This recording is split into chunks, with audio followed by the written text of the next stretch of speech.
محمد مصطفیٰ صلی اللہ کی آج محفل ہے محمد مصطفیٰ صلی اللہ کی آج محفل ہے حبیب کبریا صلی اللہ کی آج محفل ہے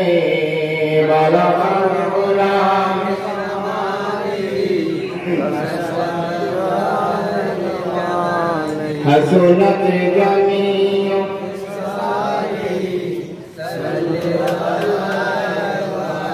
پڑھو صلی علی ہر دم پڑھو صلی علی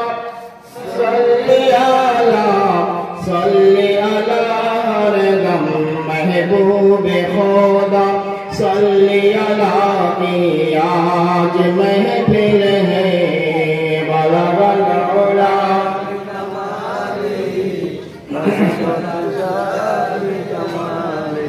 حسنت جمیع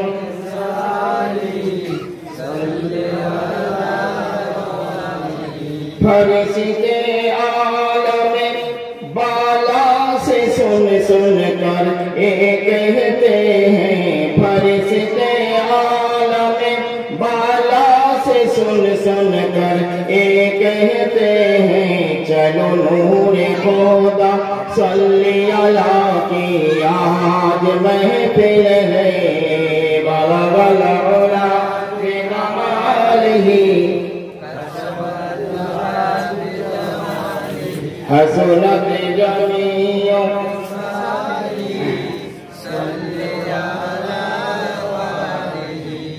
ایسو پیر روشن جونے ایسو پیر روشن جونے بابا محبوب سبحانی ایسے আমার সিনাতে রাখো কদম দুখানি বালাগাল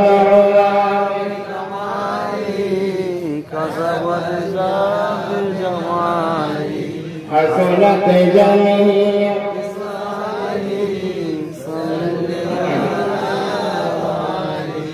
তুমি যারে করবে দয়া সে তোরে যাবে আখেরে তোমার নেক নজরে আল্লাহর রহমত ঝরে তুমি যারে করবে দয়া সে তোরে যাবে আখেরে তোমার নেক নজরে আল্লাহর রহমত ঝরে তুমি বাবা আওলাদে রাসূল তুমি বাবা আওলাদে রাসূল তুমি হাসানি হুসাইনি এসে আমার সিনাতে রাখো কদম দুখানি বালাগাল ওলা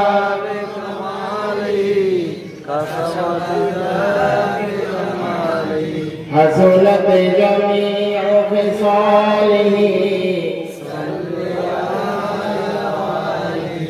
সকল অলির গর্দানে আছে সকল অলির গর্দানে আছে বাবা বস তোমার কদম আর এই কথা যে নাহি মানে সেই তো নরদম তুমি দয়া করে দেখাও বাবা তোমার সুরতলা সানি এসে আমার সিনাতে রাখো কদম দুখানি বালাগাল ওলা বিকামালিহি কাসাবাত জাফি জামালিহি حسنت جمیع خصالہ صلو الحمدللہ نحمده ونصلي ونسلم على رسوله الكريم اما بعد আমন্ত্রিত উলামায়ে কেরাম খাস করে মাওলানা ইমদাদুল ইসলাম চিশতি এবং আপনারা আমার পিতৃতুল্য ব্যক্তিবর্গ, আমার বাবাজিরা, ছোট ছোট বন্ধুরা, পর্দার নশীন আমার মা এবং বোনেরা, আজকের এই পবিত্র জলসা যদিও নবী দিবস উপলক্ষে জলসা, কিন্তু নবী দিবসের চাঁদ গত হয়ে গেছে। এখন চলছে রবিউল সানির চাঁদ, হুজুর গৌস পাকের চাঁদ। সুবহানাল্লাহ। আর নবী দিবসের আলোচনা তো সারা বছর ভোর মাশাআল্লাহ, সারা বছর ধরে নবী দিবসের অনুষ্ঠান হয়ে থাকে। তো যাই হোক, আল্লাহ পাকের দরবারে লাখো শুকরিয়া, মাবুদের দরবারে যিনি দয়া করে মেহেরবানি করে আপনাকে আমাকে এই পবিত্র দিনী জলসায়, এই পবিত্র ধর্ম সভায় আপনাকে আমাকে হাজির করিয়েছেন এবং প্যারা নবীর উপর দরুদ ও সালাম করার একটা সুবর্ণ সুযোগ করে দিয়েছেন। সকলে একটু প্রাণ করে বলুন আলহামদুলিল্লাহ। লক্ষ কোটি দরুদ আর সালাম বর্ষিত হোক, অর্পিত হোক, নাজিল হোক আকায়ে নামদার, মাদানী তাজদার, আমাদের প্রিয় নবী, আদর্শ নবী, নূর নবী, সৈয়দনা আহমদী মুস্তাফা, প্রিয় নাম, মিষ্টি নাম, মধুর নাম হযরত মুহাম্মদ মুস্তাফা সাল্লাল্লাহু তাআলা আলাইহি ওয়া আলিহি ওয়াসাল্লামের প্রতি আপনারা সকলে বলেন আমিন। কোরআনুল কারীম থেকে আমি একটা মশহুর আয়াতে কারিমা আপনাদের সামনে পেশ করেছি। আলা ইন্না আউলিয়া আল্লাহি লা খাউফুন আলাইহিম ওয়া লা হুম ইয়াহজানুন আল্লাযীনা আমানু ওয়া কানু ইয়াত্তাকুন।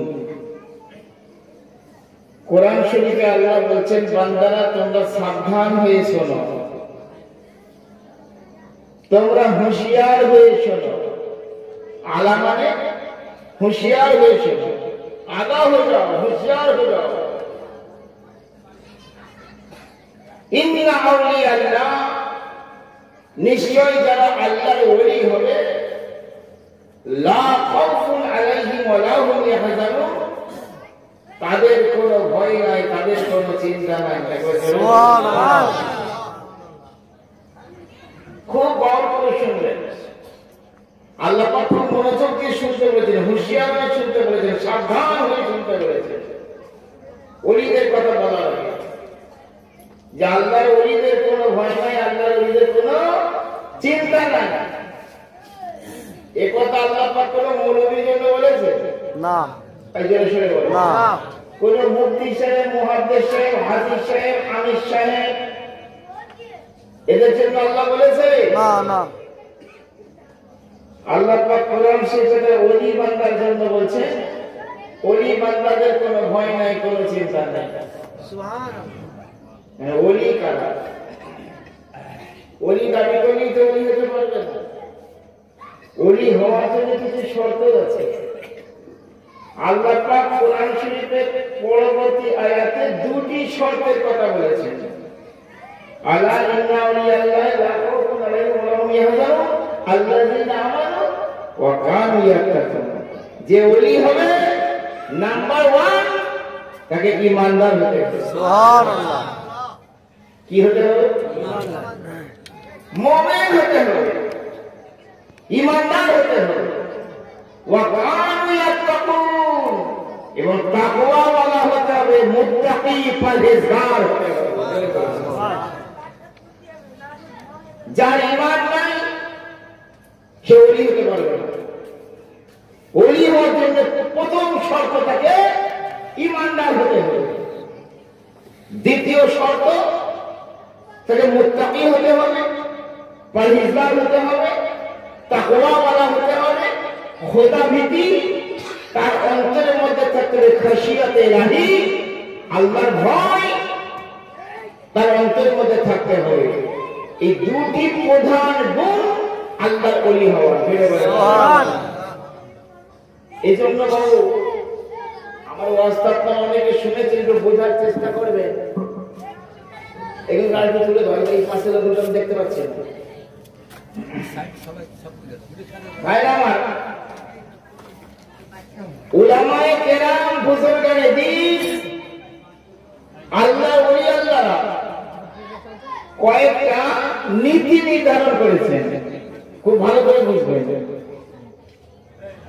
ইমানদারের দাবি তো সবাই করে,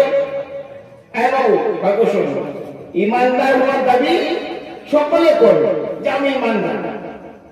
দাবি করতে হবে না, যার দাবির পিছনে দলিল থাকবে তার দাবি টিকে থাকবে, আর যার দাবির পিছনে দলিল থাকবে না তার দাবি না করছে। এই কথা ঠিক কি? এখন কোরআন তো বলে দিল যে ওলি হওয়ার জন্য প্রধান শর্ত ইমানদার হতে হবে। ইমান কাকে বলে এটা আমাকে জানতে হবে তো। কারণ আপনি বলবেন ইমানদার, সকলেই দাবি করছে আমরা ইমানদার, সবাই তার দাবি। কাদিয়ানি বলছে আমরা ইমানদার, নেসরিয়ারা বলছে আমরা ইমানদার, ওয়াহাবিরা বলছে আমরা ইমানদার, জামাত ইসলাম বলছে আমরা ইমানদার, শিয়ারা বলছে আমরা ইমানদার, রাফেজিরা বলছে আমরা ইমানদার, আর আমরা যারা সুন্নি পীরপন্থী আমরাও বলছি ইমানদার। ইমানদার হওয়ার দাবি প্রত্যেকেই করছে, অথচ আমার রাসূল ফায়সালা করে দিয়েছে যে আমার উম্মতের মধ্যে ৭৩টা দল হবে, ৭২টা দল জাহান্নামে যাবে, একটা দল জান্নাতি হবে। কটা দল জান্নাতে যাবে? একটা। বাদ বাকি ৭২ দল কোথায় যাবে? এটা কোনো পীরের কথা না, কি গো? কোন পীরের কথা না, খোদ রাসূলুল্লাহর কথা। জান্নাতের কালেমা না পড়লে আপনি মুসলমান হতে পারবেন না। সুবহানাল্লাহ। সেই রাসূল বলছে ৭২টা বাতিল দল জাহান্নামী হয়ে যাবে, একটা দল জান্নাতি হবে, তারা হবে ইমানদার। তারা কারা? আহলে সুন্নাত ওয়াল জামাত। সুবহানাল্লাহ। কারা? আহলে সুন্নাত ওয়াল জামাত, যাকে আপনারা সুন্নি জামাত বলেন। হুজুর গাউসে পাক সুন্নি মুসলমান ছিলেন, খাজা গরিব নওয়াজ সুন্নি মুসলমান ছিলেন, মুজাদ্দিদ আল-কাশানি সুন্নি মুসলমান ছিলেন, পীর বাহাউদ্দিন নকশবন্দি সুন্নি মুসলমান ছিলেন, ইমামে আযম আবু হানিফা সুন্নি মুসলমান ছিলেন, ইমামে শাফিঈ সুন্নি মুসলমান ছিলেন, ইমাম আহমদ ইবনে হাম্বল সুন্নি মুসলমান ছিলেন, ইমাম মালিক সুন্নি মুসলমান ছিলেন। চার মাযহাব সুন্নি জামাত, চার পীরানে সিলসিলা, চার তরিকা, সব সুন্নি জামাতের মুসলমান। সুন্নি আকীদার বাইরে যাদের আকীদা হবে, আকীদা মানে ধর্মীয় ধারণা। আকীদা মানে কি বাবা? ধর্মীয় ধারণা। অনেকে আকীদা বলে মানে বোঝে না, ধর্মীয় ধারণা। ধর্ম সম্পর্কে তার ধারণা, আল্লাহ সম্পর্কে ধারণা। তুমি বলে আল্লাহ সম্পর্কে আকীদা, নবী সম্পর্কে কি ধারণা রাখতে হবে, ওলি আল্লাহ সম্পর্কে কি ধারণা রাখতে হবে। আকীদা মানে ধারণা, বুঝতে পেরেছেন? তো সুন্নি জামাতের যে আকীদা, এই আকীদার বাইরে যারা হবে তারা না ওলি হতে পারবে, না পীর হতে পারবে, না ফকির হতে পারবে, না দরবেশ হতে পারবে, না কুতুব হতে পারবে, কিছুই হতে পারবে না। আবার জোরে বলা সুবহানাল্লাহ। প্যারে মুসলমান, এজন্য আল্লাহ পাক ওলি আল্লাহ সম্পর্কে সাবধান করে দিচ্ছেন। আপনি আল্লাহ ওলিকে, আপনার কিছু কিছু আল্লাহ ওলি আছে যেমন গাউস পাক কাছে খাজা গরিব নওয়াজ, এদের সম্পর্কে সারা বিশ্ব মুসলমানের কোনো দ্বিমত নয়। আচ্ছা আপনি বলেন, আমরা ইসলাম সম্পর্কে বেশি বুঝি না খাজা গরিব বেশি বোঝে? আচ্ছা আমরা ইসলাম সম্পর্কে বেশি বুঝি না হুজুর গাউস পাক বেশি বোঝে? আমরা ইসলাম সম্পর্কে বেশি বুঝি না ইমামে আযম আবু হানিফা বেশি বোঝে? বেশি বোঝে তো।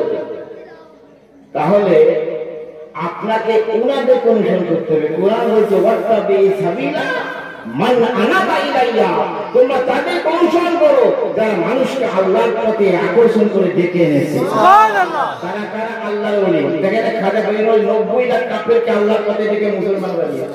সুবহানাল্লাহ। হুজুর গাউসে পাক লাখো কাফেরকে কালেমা পড়ে মুসলমান বানিয়েছে। সুবহানাল্লাহ। নিজামউদ্দিন আউলিয়া, মকদুম আশরাফ জাহাঙ্গীর সিমনানি, লাখো মানুষকে কালেমার দাওয়াত দিয়ে ইসলামের পথে দাওয়াত দিয়েছে। সুবহানাল্লাহ। আর কোরআন বলছে ওয়াত্তাবি সাবিলা মান আনাবা ইলাইয়া, যারা আল্লাহর পথে মানুষকে ডেকে হাজির করিয়েছে তাদের রাস্তায় চলো। আর আমরা নামাজের ভিতরে তো পড়ছি ইহদিনাস সিরাতাল মুস্তাকিম সিরাতাল লাযিনা আন'আমতা আলাইহিম, আল্লাহ আমাদের সঠিক রাস্তায় চালাও, তাদের রাস্তায় চালাও যাদেরকে তুমি নিয়ামত দান করেছো। সুবহানাল্লাহ। আর আল্লাহ কি বলেছে, আমি নিয়ামত দিয়েছি কাদেরকে? আন-নাবিয়িনা ওয়া সিদ্দিকিনা ওয়া শুহাদা ওয়া সালিহিন ওয়া হাসানা উলাইকা রাফিকা। আল্লাহ বলেছে আমি নবীদেরকে নিয়ামত দিয়েছি, আমি সিদ্দিকদেরকে নিয়ামত দিয়েছি। সুবহানাল্লাহ। কোরআন বলছে আমি সিদ্দিকদেরকে নিয়ামত দিয়েছি, আর সিদ্দিকদের একটা ডিপার্টমেন্ট হচ্ছে হযরত সাইয়েদনা আবু বকর সিদ্দিক রাদিয়াল্লাহু তাআলা। সুবহানাল্লাহ। আপনি বলেন কোরআনকে বিয়াই করলে ঈমান থাকবে না? এই কোরআন চিন্তা করলে ঈমান থাকবে না? হযরত আবু বকর সিদ্দিকের বিরুদ্ধে কথা বললে ঈমান থাকবে না? যে কোরআন চিন্তা করেন, এই কথা মাওলানা সঠিক বলছে না? কোরআন বলছে আমি নবীদেরকে নিয়ামত দিয়েছি, সিদ্দিককে নিয়ামত দিয়েছি, আর শুহাদা শহীদদেরকে আমি নিয়ামত দিয়েছি, ওয়া সালিহিন এবং ওলি আল্লাহদেরকে নিয়ামত দিয়েছি। সুবহানাল্লাহ। তাহলে আমাদের সিদ্দিকের পথ অনুসরণ করতে হবে, নবীদের পথ অনুসরণ করতে হবে, শহীদদের পথ অনুসরণ করতে হবে, ওলি আল্লাহদের পথ অনুসরণ করতে হবে। আর এদের বাইরে যারা তারাই বাতিল। সুবহানাল্লাহ। সুবহানাল্লাহ। একদম কোরআন ফয়সালা করে দিয়েছে। কথা বুঝতে পেরেছো তো? প্যারে মুসলমান, আমার নামাজের ভিতরেও বলছি ওলি আল্লাহদের পথে চলো। তাহলে ওলি আল্লাহদের ইনকার করার কোনো রাস্তা নাই। এখন জোরে বলেন সুবহানাল্লাহ। আমার আছে যে মানুষ বলে তারা যে ওলি আল্লাহ কেন মানবো, পীর কেন মানবো? পীর ধরে কথা কোরআন শুনতে কোথায় আছে? আসলে কোরআনও পড়ে তো কানার মতো। হ্যাঁ, ওমাই ইউদিলিল ফালান তাজিদ লাহু ওলিয়াম মুরশিদা। সূরা কাহফের 17 নম্বর আয়াত। আল্লাহ বলেন যারা গোমরা হয়, যারা পথভ্রষ্ট হয়, তাদের নসিবে ওলি ওরাই মুর্শিদ হয়। যারা ফাটা কপালে তাদের জন্য মুর্শিদ নাই। যারা ভাগ্যবান নসিবওয়ালা তাদের জন্য মুর্শিদ আছে। একবার বলে বলেন সুবহানাল্লাহ। তো প্যারে মুসলমান, আমাদেরকে একদম টানাটান সুন্নি মুসলমান হতে হবে। একবার জোরে বলেন কি মুসলমান হতে হবে? সুন্নি। এই সুন্নির বাইরে যারাই আছে তারাই বাতিল। আমাকে আমার একটা পীর দেখে দেন পৃথিবীতে যিনি সুন্নির বাইরে, আর আমার চ্যালেঞ্জ দেখাতে পারবেন ওয়ান পিস, কোন ফকির, কোন দরবেশ, কোন কুতুব, কোন ওলিকে দেখিয়ে দেন যিনি সুন্নির বাইরে, সুন্নি আকীদার বাইরে এমন একটা পীর দেখিয়ে দেন, দেখাতে পারবেন। আর যিনি সুন্নি আকীদার বাইরে চলে গেছে গুমরাহ হয়ে গেছে, হয়তো কাদিয়ানি হয়ে গেছে, হয়তো নেচরি হয়ে গেছে, হয়তো শিয়া হয়ে গেছে, নতুবা সে আপনার ওয়াহাবি হয়ে গেছে, জামাত ইসলামী হয়ে গেছে, মোট করে যে কোনো একটা বাতিল দলের হয়ে গেছে। কথা বুঝতে পেরেছে?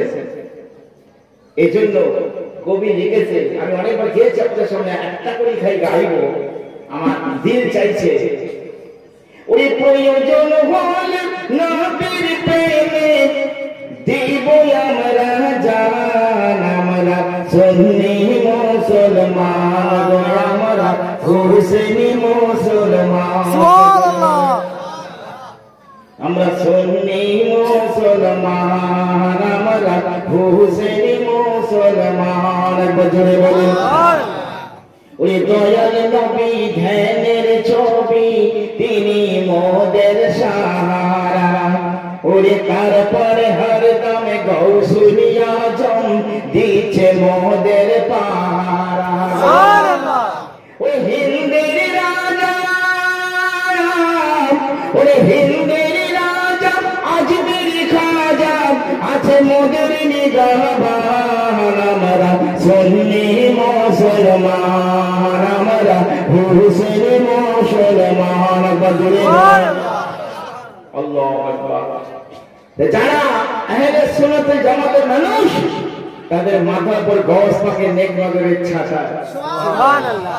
আমার খাজা গরিব নামাজের নেক নজরের ছাতা। সুবহানাল্লাহ। সাহাব সাহেব বাগদাদ গওস পাক বলছেন যে আমার কোন ভক্ত জমিনের পূর্ব প্রান্তে থাক চাই পশ্চিম প্রান্তে থাক, তার উপর আমার সাহায্যের হাত এইরকম থাকে যেমন জমিনের উপর আকাশ থাকে। সুবহানাল্লাহ। তার মানে কি বোঝা গেল? আসমান জমিনের ব্যক্তিগততা গরজ পাকের বেলায়েতের হাতের প্রশস্ততা, বেলায়েতের হাতে আধ্যাত্মিক হাতের ব্যক্তিগত। সুবহানাল্লাহ। সুবহানাল্লাহ। এই প্যারে মুসলমান, আমাদের জন্য তো খুশনসিব, আমরা শুনলি, আমরা পীরপন্থী, আমরা গৌসওয়ালা, আমরা খাজাওয়ালা, সুবহানাল্লাহ, আমরা মুর্শিদওয়ালা, আমরা হুসেনওয়ালা, আমরা আহলে বাইতওয়ালা, পাঞ্জাতন পাকওয়ালা, নবী সাহাবাওয়ালা, সুবহানাল্লাহ। আমাদের জন্য তো খুশ খবর। খাজা গরিবে নওয়াজ বলছে যে আমার কোন ভক্ত আমার সিলসিলার মুরিদ, মুরিদ হতে হবে। শুধু নাম করে মুরিদ, হাত হয় না, মন হয়, মন হয়, হাতে আর দিতে হয়। কিন্তু মুরিদ আসলে কি হয়? হাতটা মুরিদ হয় না তোমার মন মুরিদ হয়, দিল মুরিদ হয়, হাত মুরিদ হয়। হাতটা দিতে হয় পড়লো, যার দিল মুরিদ হয়, শুধু হাতের মুরিদ না, এমনও মুরিদ আছে তো পীর মরল কি মরল খবরই আছে না, সব রকম থাকে। পাঁচটা, একটা বাপের পাঁচটা ছেলে, পাঁচটা আগুন, যেমন পাঁচটা মুরিদ, তেমন সব মুরিদকে একটা করে হবে না। যাই হোক, তোমার খাজা গরিব নওয়াজ বলছে আমার চিশতিয়া সিলসিলার যারা মুরিদ তারা যতক্ষণ পর্যন্ত জান্নাতে না যাবে আমি গরিব নওয়াজ জান্নাতের চৌকাঠে পা রাখবো। সুবহানাল্লাহ, সুবহানাল্লাহ। আমার খাজা গরিব নওয়াজ জান্নাতে যাবেন কি যাবেন না? যাবেন। আরে ওনাদের জন্য তো ফার্স্ট ক্যাটাগরি জান্নাত আমার আল্লাহ পাক রেখেছেন, এখন বলে বলেন। তো প্যারে মুসলমান, তো ওলি আল্লাহর জামান বলুন, ওলি আল্লাহ ছত্র ছায় থেকে, পীরেদের ছত্র ছায় থেকে তাদের পিছু পিছু তুমিও আল্লাহর জান্নাতে চলে যাবে। এখন তাদের সুপারিশ আমার আল্লাহ ক্যান্সেল করবেন না, তাদের সুপারিশকে আমার আল্লাহ গ্রহণ করবেন। এই প্যারে মুসলমান, আমি যে কথা বলছিলাম বাবা, তোমাকে আগে সুন্নি মুসলমান হতে হবে। এই সুন্নির দাওয়াত আমি সারা ওয়েস্ট বেঙ্গল, ঝাড়খণ্ড, বিহার সব জায়গায় দিয়ে যাচ্ছি। আর আমাদের আহলে সুন্নতুল জামাতের যত পীর, আহলে সুন্নতুল জামাতের যত ওলি, আহলে সুন্নতুল জামাতের যত মুফতি, আহলে সুন্নতুল জামাতের যত মুহাদ্দিস, আহলে সুন্নতুল জামাতের যত বক্তা, আলিম, মাওলানা, তারা সকলেই মানুষের সুন্নিয়াতের দিকে, আহলে সুন্নতের দিকে মানুষকে ডাক দিচ্ছেন। আর এই ডাক আমার গৌসে পাক দিয়েছেন খাজা গরিবে নওয়াজ। সুবহানাল্লাহ। আবার জোরে বলেন সুবহানাল্লাহ। তো প্যারে মুসলমান, এই সুন্নি মুসলমান ইমানদার হতে হবে। দ্বিতীয়, মুত্তাকি পরেজগার হতে হবে। ইমানদার যাকে হবে, ইমানের জান হলো রূপে রাসূল। জোরে বলেন সুবহানাল্লাহ। ইমানের জান কি? নবীর ভালোবাসা, নবীর প্রেম, নবীর ভালোবাসা। যার অন্তরে নবীর প্রেম নাই, জানতে হবে তার ঈমান নাই। যার অন্তরে নবীর আদর নাই, জানতে হবে তার ঈমান নাই। যার অন্তরে চুল পরিমাণ বিয়াদবি থাকবে আমার রাসূলের প্রতি, ঈমান থেকে খারিজ। এই কথা আমার কথা নাই বাবা, ইমামে আযম আবু হানিফা বলেছেন, কেউ যদি নবীর পাপস মোবারকের বিয়াদবি করে তার জন্য জান্নাত হারাম, এবং সে কাফির বেঈমান হয়ে যাবে, বিবি তার তালাক দিবে।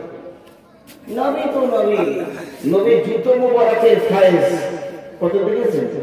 একটা কথা মনে পড়ে গেল, মসনদ শরীফ মাওলানা জালালউদ্দিন রুমির লেখা। জোরে বলেন সুবহানাল্লাহ। এই মাওলানা জালালউদ্দিন রুমি কে বলো?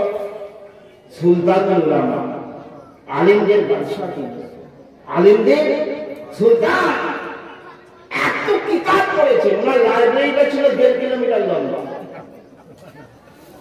দুনিয়ার কিতাব, বুঝতে পেরেছেন? আর সেই দেশ বিশাল ছাত্র করতে আসে, উনি বড় বড় এত কিতাব পড়ে আল্লাহ পায়নি, ফকির শামসুদ তাবরেজের খেদমত করে আল্লাহ পেয়েছে। সুবহানাল্লাহ।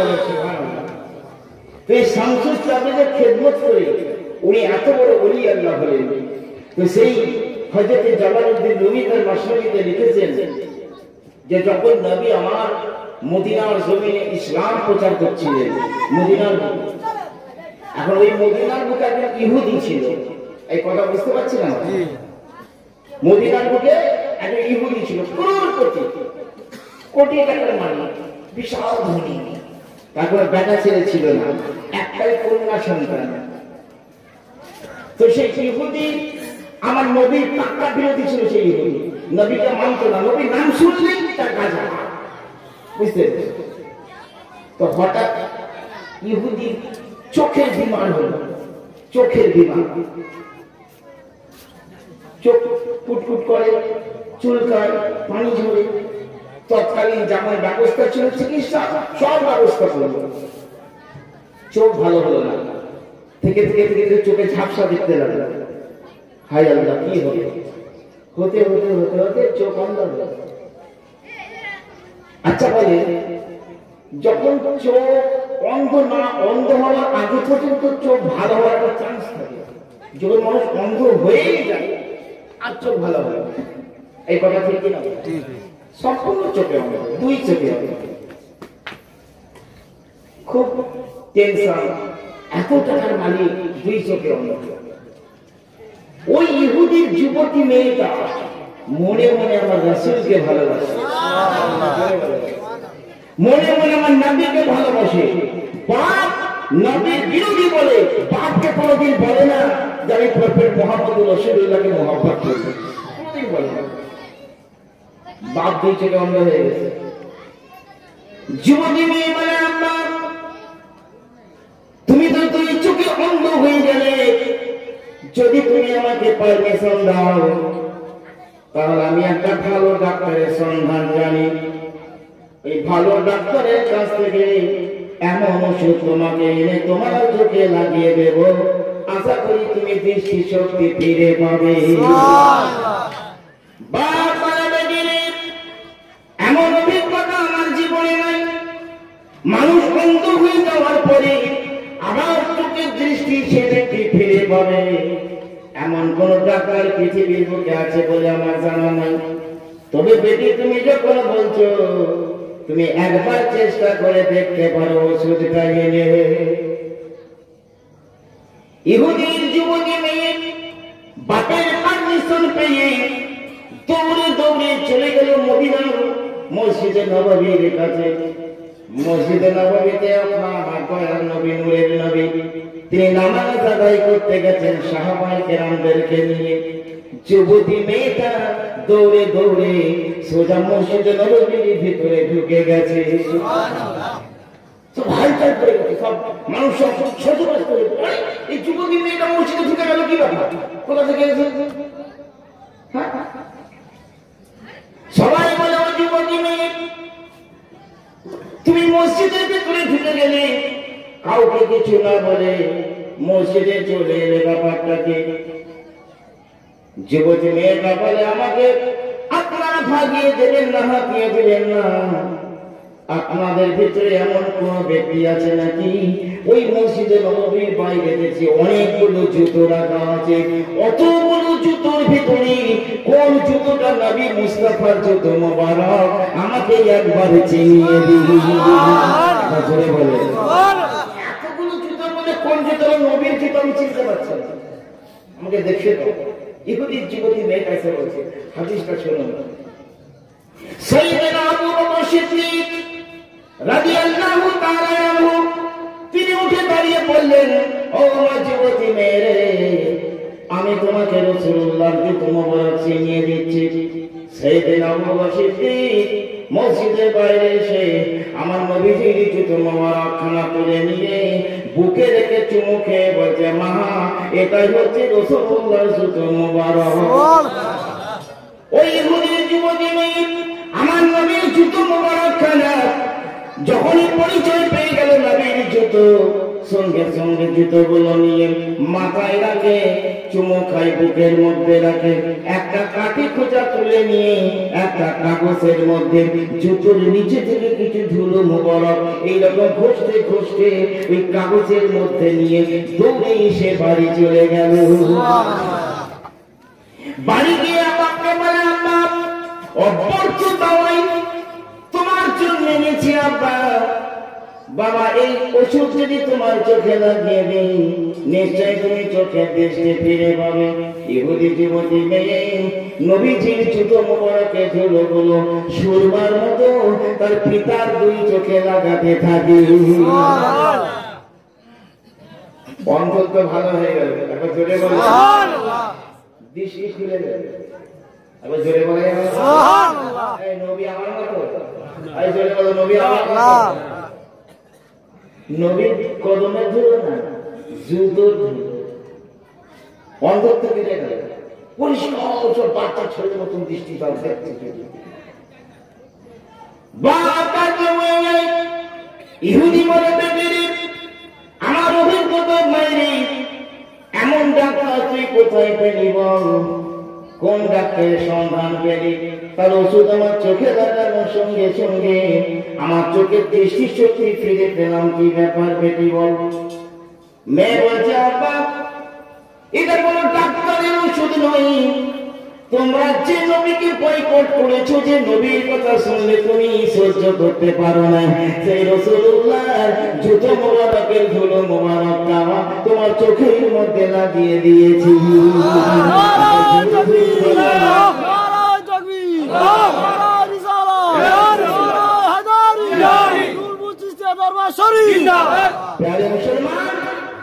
ইহুদি বলছে বেটি কি করলি তুই? তুই জানিস না ওই প্রফেট মুহাম্মদ রাসূলুল্লাহ আমাদের ইহুদি ধর্মকে বাতিল বলে দিয়েছে, খ্রিস্টান ধর্মকে বাতিল বলে দিয়েছে। তুই কি শুনিস নি ওই নবী মুহাম্মদ বলেছে ওমাই ইয়াবতাগি গায়রাল ইসলাম দীনান ফালা ইউকবালা মিনহু। কোন সূত্রে আয়াত? ইসলাম ছাড়া অন্য রাস্তা গ্রহণ করে আমার কাছে আসতে চাইলে আল্লাহ বলে ফালা ইউকবালা মিনহু, আমি আল্লাহ ছাড়া গ্রহণ করব না, কবুল করব না। এসব তো বাতিল বলে দিয়েছে। আর আমার বাপ দাদা ধর্মকে যে অবমাননা করেছে, সেই মুহাম্মদের জুতোর তুলো আমার চোখে লাগাবে, আমি এই চোখ রাখবো না, আমি এই চোখ রাখবো না। অন্ধ হয়ে থাকবো তাও ভালো। কত বড় শয়তান দেখবে, বলছে অন্ধ হয়ে থাকবো তাও ভালো, তবু মুহাম্মদের জুতোর তুলোকে আমি চোখ ফিরে পাবো, এটা আমি মেনে নিতে পারবো না। মেয়ে বলছে আবার চোখের দৃষ্টি তো খুলে গেছে তোমার, এখন আমি আর কি করতে পারি? বলে দে লৌহ সলাটা দে, পেরেক দে। মাওলানা রুম বলছেন কি হাদিস শরীফের হাওয়া দিয়ে দিচ্ছেন ওই ইহুদি লৌহ সলাটা দিয়ে লম্বা একটা পেরেক নিয়ে নিজের চোখের উপর আঘাত করতে লাগলো, যাতে করে চোখটা নষ্ট হয়ে পুনরায় যেন সে অন্ধ হয়ে যায়। আঘাত যতবার চোখের মধ্যে আঘাত করে চোখ তো ক্ষত বিক্ষত হয় না, ততবার তার চোখের দৃষ্টি সুদূর প্রসারী হয়ে যায়। মনে করো একটা ফাঁকা জায়গা, এখান থেকে ভাঙড় স্কুল দেখা যাচ্ছে, হ্যাঁ, তো একবার মারলো তো আরো 2 মাইল দূরে দেখা যাচ্ছে, আবার মারছে আরো 5 মাইল দূর দেখতে পাচ্ছে। যত আঘাত করছে দৃষ্টি সুদূর প্রসারী হয়ে যাচ্ছে। সুদূর প্রসারী বলতে বুঝছেন তো, আরো দূর পর্যন্ত দেখতে পাচ্ছে। তো সর্বনাশ, এটা চোখ নষ্ট হয় না। ইহুদি বলতে যে মুহাম্মদের জুতোর ধুলো আমার চোখের মধ্যে লেগে গেছে, পৃথিবীর কোন জিনিস এই চোখকে আর নষ্ট করতে পারবে না। এটা বাস্তব অভিজ্ঞতা আমার হয়ে গেছে মা। আমি বুঝতে পেরেছি জাহান্নামের আগুন পর্যন্ত এই চোখকে আর পোড়াতে পারবে না। আমি ভুল বুঝে গিয়েছি মা, জলদি করে সেই নবীর কাছে আমাকে নিয়ে চল। এখন আমি কলেমা পড়ে মুসলমান হয়ে যাব। বুঝতে পেরেছেন? নবী নাবি তো নবী, নাবির যুদ্ধ মোবারকের ধুলো এত দাম। একবার জোরে বলে সুবহানাল্লাহ। হযরতে আনাস নবীর সাহাবী, নবীকে দাওয়াত দিয়েছে, নবী দাওয়াত দিয়েছে, না কাপড়ের দস্তরখান পেতে দিয়েছে। তো নবী পাক সাল্লাল্লাহু আলাইহি সাল্লাম খাওয়া দাওয়ার পর নিজের হাত মোবারকের কাপড়ের দস্তরখানে তো মুছে নিয়েছে। হযরত আনাস দেখছেন আল্লাহর নবী দয়াল নবী যে কাপড়ে দস্তরখানে হাত মুছেছেন ওটা আর আলাদা পারপাসে ব্যবহার করা যাবে না, উনি সযত্নে এটাকে তুলে রেখে দিলেন। কি করলেন? তুলে রেখে দিলেন। আমার নবীর পর্দা দেওয়ার পর, আমার নবীর ইন্তেকাল করার পর বড় বড় বিমার, বড় বড় রোগগ্রস্ত ব্যক্তিরা হযরত আনাসের কাছে আসছে। হাদিস মতে আছে নবীর সাহাবী হযরত আনাস নবী পাকের হাত মোছা কাপড়টা তার শরীরে দিয়ে দিতেন, আর আল্লাহ পাক বড় বড় ব্যাধি থেকে মুক্তি দিয়েছেন। দীর্ঘদিন এইভাবে ব্যবহার করছে, চকচকে ঝকঝকে আছে সেই কাপড়টা। এক তাবেই যাকে বলে শুনে নিন, যারা আমার নবীকে ঈমানের চোখে দেখেছে তারা সাহাবী, তারা সাহাবী। পৃথিবী ভর কোন ওলি কোন সাহাবীর সমতুল্য হতে পারবে না। কেন? তারা ডাইরেক্ট রাসূলুল্লাহর কাছ থেকে ফায়েজ পেয়েছে। সুবহানাল্লাহ। এজন্য হুজুর গৌস পাকের ফায়সালা, গরীব নওয়াজের ফায়সালা, মুজাদ্দিদ আহমদ শরীফের ফায়সালা, চার ইমামের ফায়সালা, যে যত বড় ফকির হোক, দরবেশ হোক, পীর হোক, নবীর কোন সাহাবীর সমতুল্য সে হতে পারবে না। এই কথা ঠিক নেই। तमाम কায়দা কিতাব লেখা, যারা কিতাব পড়ে না তাদের কথা আলাদা, জাহেল লোকেরা কি বুঝবে। তো প্যারে মুসলমান, তো যারা ঈমানের চোখে আমার নবীকে দেখেছে তারা সাহাবী, আর যারা রাসূলকে দেখতে পায়নি ঈমানের চোখে, নবীর সাহাবাদের দেখেছে, সাহাবাদের সঙ্গ করেছে, তারা হচ্ছে তাবেঈ। তারা হচ্ছে তাবেঈ।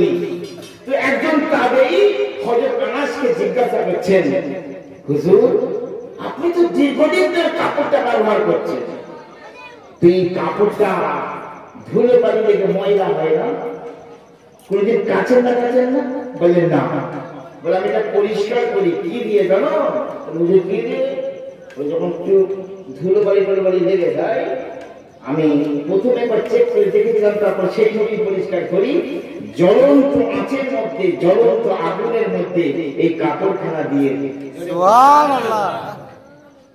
দিয়ে দেওয়ার পর কিছুক্ষণ রেখে দিই, তারপর আবার তুলে ঝেড়ে নিই, চকচকে ঝকঝকে পরিষ্কার হয়। সুবহানাল্লাহ।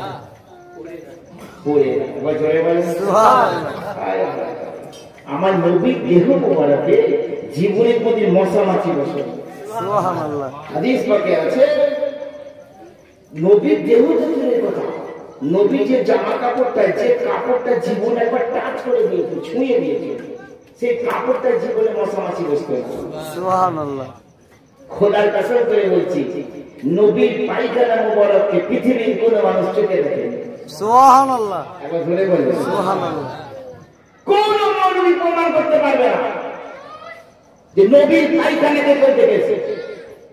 আম্মা জান আয়েশা সিদ্দিকা রাদিয়াল্লাহু তাআলা আমার রাসূলকে বলছেন, ইয়া রাসূলুল্লাহ আমার পিতা মাতা কুরবান হয়ে যাও, হুজুর আপনি বাইতুল খোলা যান, আপনি পায়খানা করতে যান, আবার চলে আসেন, তারপরে পরে আমি সেইখানে যাই, কোনদিন আপনার পায়খানাকে আমার চোখের নজরে দেখতে পেলাম না। আমার রাসূল বলেছেন, আয়েশা আমি যখনই পায়খানা করি মাটি ধিদা বিভক্ত হয়ে যায়, সঙ্গে সঙ্গে আমার পায়খানা ওই মাটির ভিতরে প্রবেশ করে যায়। একবার জোরে বলেন সুবহানাল্লাহ। এই নবীকে কোনদিন আমাদের মতো মানুষ বলবেন না বাবা। একবার মুসলমান হযরত আনাস রাদিয়াল্লাহু তাআলা আনহু ওই কাপড়টা আগুনের মধ্যে দিয়ে দিতেন, তুলে ছেড়ে নিতেন, পরিষ্কার হয়ে যেত। এই চিশতিয়া তরিকার মানুষেরা শোনো, আমাদের মাথার কাজ খাজা বাবা চিশতিয়া বেলায়েতের সরকার আমার গরিব নওয়াজ খাজা মঈনুদ্দিন চিশতি রাহমাতুল্লাহ আলাইহি এই হাদিসের ব্যাখ্যা করতে গিয়ে লিখেছেন যে কাপড়টাই নবীজি হাত ছুঁয়ে দিয়েছেন, দুনিয়ার আগুনটাকে যেমন পোড়াতে পারে না, যার অন্তরে নবীর মুহাব্বতের রং লেগে গেছে, যার অন্তরে নবীর ভালোবাসার রং লেগে গেছে, সাত চোখের আগুন ওই মানুষটাকে কোনোদিন পোড়াতে পারবে না। নবীর মহব্বতের সম্পর্ক যার দিলের সাথে হয়ে গেছে তাকে 7 দশকের আগুন পোড়াতে পারবে না। জোরে বলুন এই মহব্বতই তো আদবে আউলিয়া আর বেয়াদবে শয়তান। এই কথা ঠিক কি?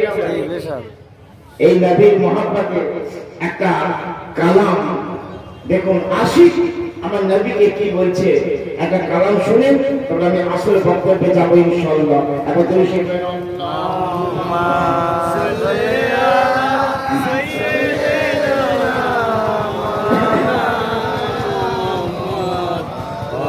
তোমার কথা মনে হলে মন করে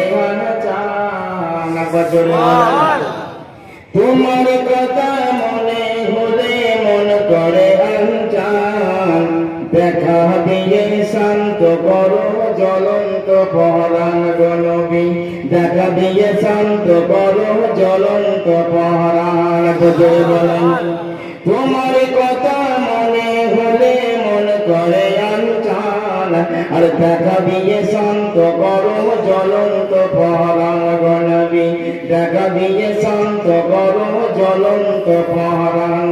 যে নবীর আশিক হবে, নবী শুধু মদিনা থেকে তোমার এই ভাঙরে এসে পড়া নিতে এসে দেখা দিয়ে যাবে। সুবহানাল্লাহ। আল্লাহ ইমাম সরফুদ্দিন বুশিরি উনি নবী শানে গজল লিখতেন, আর রাতের বেলায় স্বপ্ন দেখছে নবী এসে, তার প্যারালাইসিস বিমার হয়ে গেছে, উঠতে পারতো না, প্যারালাইসিস উঠতে পারতো না। তো রাতের বেলা ঘুমিয়ে স্বপ্ন দেখছে নবী এসেছে, এসে বলছে বুশিরি তুমি আমার সামনে যে নাচ লিখেছো একটু পড়ো তো। তুমি স্বপ্নের মধ্যে নবীকে নাচ শোনাচ্ছে, আর নবীর শরীর মোবারকে ইয়ামানের মূল্যবান চাদর ছিল, সেই চাদরটা ওই আল্লামা সরফুদ্দিন বুশিরির গায়েতে চড়িয়ে দিল আর গায়ে হাত বলিয়ে দিল। চট করে ঘুম ভেঙে দেখে সরফুদ্দিন বুশিরি, ঘুম ভেঙে চেয়ে দেখছে গোটা ঘরটা সুগন্ধময় খুশবুদার, আর দয়াল নবীর দেওয়া চাদরটা তার শরীরের উপর পড়ে শরীর থেকে সমস্ত রোগ বালাই দূর হয়ে গেছে, প্যারালাইসিসটা ভালো হয়ে গেছে। তা আপনি যে গুনগুন করে নবীর সামনে না পড়েন, দরুদ পড়েন, সালাম পড়েন, আমার নবী শুনতে পারবেন কি পাবেন না? যে এটা আমাদের ঈমান। নবী মুস্তাফা গোটা দুনিয়ার মানুষের দিলের খবর রাখেন। নবী তো নবী, গৌসে পাক গরিবে নওয়াজ আপনার দিলের খবর জানে না? এটাই হচ্ছে সুন্নিদের আকীদা। এই জন্য বলছি বাবা সুন্নি হতে হবে। উনি জন ছাড়া ওই মসজিদ যেমন, আরে আমার দশা হলো তেমন, বলবো কি আর প্রেমের জ্বলন সরে না যাবা, বলবো কি আর প্রেমের জ্বলন সরে না যাবা, আর মেঘের পানি দিনে যেমন চাতকের পরাণ গো নবী, মেঘের পানি দিনে যেমন চাতকের পরাণ। তোমার কথা মনে হলে মন করে আনচান, আর দেখা দিয়ে শান্ত গরম জ্বলন্ত পরাণ গো নবী, দেখা দিয়ে শান্ত গরম জ্বলন্ত পরাণ। আল্লাহুম্মা সাল্লি আলা সাইয়্যিদিনা মাওলানা মুহাম্মাদ ওয়া আলা আলি সাইয়্যিদিনা মাওলানা। বাবা নবীর রওজা আছে মদিনা শরীফে, নবীর রওজা কোথায়? মদিনা শরীফে। তো বুজুর্গানে দিনটা বলছে তোমার দিলকে মদিনা বানাতে হবে, দিলকে মদিনা বানাতে হবে। তোমার দিল যদি মদিনা বেড়ে যায়, খুদ রাসূল সাল্লাল্লাহু মদিনা এসে হাজির হয়ে যাবে, তখন তুমি খানাতে রাসূল মুকাম পাই করতে পারবে। এমনি হবে মুখে দাবি করব আমার তরিকা পন্থী, দিলের ভিতর কুটিলতা, দিলের ভিতর জটিলতা থাকলে চলবে? চলবে না। হযরতে বাইজিদ বুস্তামি রাহমাতুল্লাহ আলাইহি আল্লাহর ওলি মানুষ, উনি জুব্বা পরে বড় একদম গোলকাট পর্যন্ত জুব্বা পরে রাস্তা দিয়ে হাঁটছেন, আল্লাহর ওলি মানুষ সুন্নতি পোশাক পরে রাস্তা দিয়ে যাচ্ছে, হঠাৎ একটা কুকুর দৌড়ে এসে এমন ভাবে কুকুরটা দৌড়ে এলো ওনার জামাতে লাগিয়ে দিয়ে চলে গেল। আর পরিষ্কার চঞ্চলে কাপড় দিয়ে কুকুরের গা লেগে যায়, তার মধ্যে কেমন হয় ওই জামাটা কেমন নামাজ পড়বো, কুকুরের গা লেগে যাবে, মনে হবে কি হবে না। উনি জামাটাকে ছাড়ছেন, এত পরিষ্কার কাপড়ে কুকুরটা গা লেগে গেল। মুসলমান কিতাবের মধ্যে এসেছে কুকুর আল্লাহর কাছে ফরিয়াদ করছে, মাবুদ তুমি আমাকে মানুষের মতন জবান দাও, তোমার ওলি আল্লাহর সাথে দুটো কথা বলবো। কুকুর তখন বলছে, ওগো আল্লাহর ওলি বাগের গোস্বামী, আমার শরীরটা আপনার জামাতে পীর হারে লেগে গেছে, তার জন্য এমন করছেন কেন আপনি? আপনি তো শরীয়তের মশলাটা জানেন। আমি কুকুর, আমি নাপাক, আমার শরীরটা আপনার জামায় লেগে গেছে। আপনি যদি এই জামাটা ভালো করে পানিতে ধুয়ে যদি রোদেতে শুকিয়ে নেন, আপনার জামাখানা পবিত্র হয়ে যাবে। এত ইতস্তত করার কি